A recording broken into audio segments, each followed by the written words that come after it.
आम ओडिशार नुआ मुख्यमंत्री ठीक से हिंदी कही पारुना नेशनल गणमाध्यम को बाइट देला बेले हिंदी फ्लुएंटली बाहर ना आ जो किसी जन देखिली ट्रोल करने सहित अपमान और गाड़ी देवा पछुना ये ओडिया जाति सब बेले गोड़ टणा नीति से आम आज यही तले आम ओडिया लोक इंग्लीश कहूबा ओडिया लोक सहित मिशु न नेता पसंद आसती हाँ मु मानुची आम ओडिशार नुआ मुख्यमंत्री इंग्लीश जानी ना हिंदी ठीक से कही पारुना किंतु आम ओडिशार नुआ मुख्यमंत्री ओडिया ठीक से जानी ओडिया लोक सहित मिशि पारुछंती आदिवासी लोक सहित मिशि पारुछंती आदिवासी जनजाति भाषा जानी आपण मान निज विवेक को पचारतु कौन गोटे मुख्यमंत्री केते पारंगम गोटे मुख्यमंत्री लोक मान केते सेवा करिवो सेटा कोन ताको भाषारु जणा जाय आम ओडिशार मुख्यमंत्री केवल नुह आम देशर एमि अनेक राज्यर मुख्यमंत्री अछंती जो माने हिंदी भी जानी नांदी कोन पाई ना सबु राज्यर लोक मानकर प्रिय होइताय तांकर मातृभाषा सेमिति आम ओडिशार नुआ मुख्यमंत्री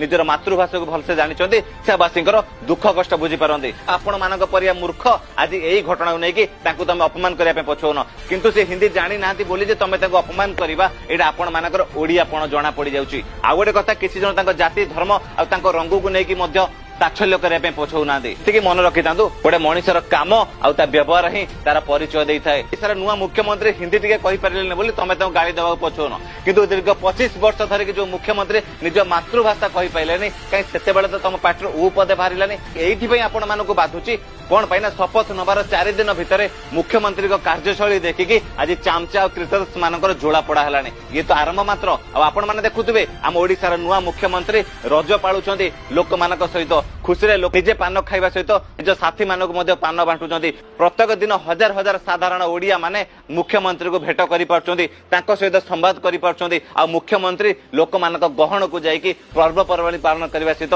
से दुख सुख बुझुंट जोटा कि तुम मान हजम होनी कौन पाई ना तुम दीर्घ 25 वर्ष धरिकी कोटरी मुख्यमंत्री देखिथिल जे कि ऑफिसर मानक कथारे नाचुथिले जे कि अण ओडिया कथारे नाचुथिले आज आपण माने देखि पार्थुबे राज्य अतिथि भवन रे प्रत्येक दिन हजार हजार संख्यार जनसाधारण जाईकि आम नुआ मुख्यमंत्री भेट करुछन्ती कोन पाइना ओडिशावासी तांको भोट देकी मुखिया बोली बाछिछन्ती ओडिशावासी तांको दायित्व देइछन्ती तो सेतिमे तांकर कर्तव्य प्रत्येक ओडिया लोकଙ୍କ सहित मिसिबा लोक मानक दुख सुख बुझिबा आ गोटे कथा जानिले आपण आश्चर्य हेबे एई बीजेडी दलर विधायक माने आज जाईकि मुख्यमंत्री सहित भेट होईकि कथा हेकि आसुछन्ती किंतु एमिति समय थिला कार थिला परे मध्य तांको मुख्यमंत्री सहित से भेट करि पारु नथिले आज ओडिशार नुआ मुख्यमंत्री समस्त विभाग समस्त ऑफिसर सहित एकुटिया बसिक डिसीजन नौचंदी एकुटिया तर्जमा करुछंदी किंतु दिन थिला ओडिशार मुख्यमंत्री पाखर गोटे चौकी पड़थिला तांको पाखर गोटे तमिल चोर बसुथिला आ से समय मध्ये ए कीर्तिदास माने चुप थिले आ जेतेबेले हठात कि ओडिशार एते परिवर्तन हे गला केही भाबी नथिले कि ओडिशार शासन गोटे स्वाभिमानी ओडिया पुओ करिवो जे गोटे गरीब परिवार आसिकी आज ओडिशार दायित्व नै पारिला